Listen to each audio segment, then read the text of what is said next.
Why is it that when we have a discussion, a debate, over the dining table or online, we seem to get nowhere? And the reason for this is because modern debate is largely sophistry. It's all about winning an argument and silencing one's opponent, as opposed to manifesting the truth. This is a problem and a concern for Muslims because our intellectual tradition, rooted in justice and an honest and sincere pursuit of knowledge and truth, was dedicated to argumentation and debate being solely for the manifestation of truth. For this reason, we had etiquettes of inquiry and debate. So let's have a look.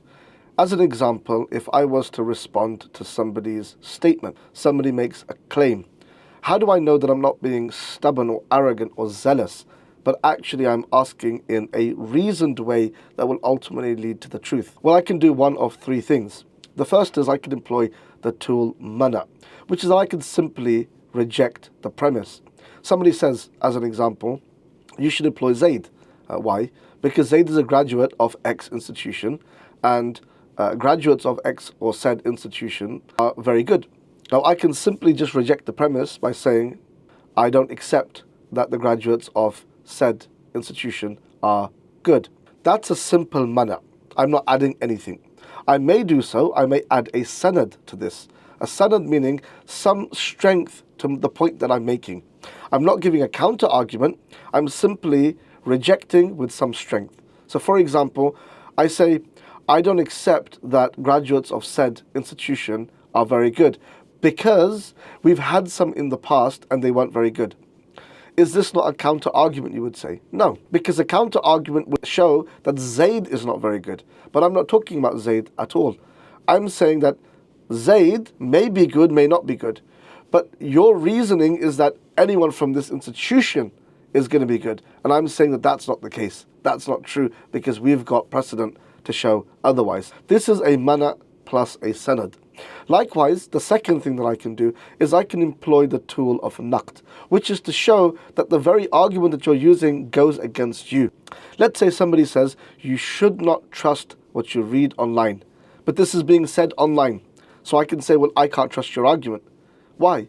Because the very thing that you've said goes against you. Likewise, I can employ the tool of mu'arada.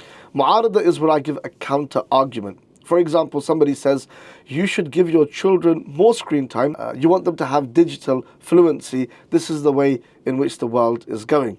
I could say that's fine, but actually the studies show that more screen time is harmful for children, that this is actually having a negative impact on their brain development. See here, I didn't just reject the premise, although I did.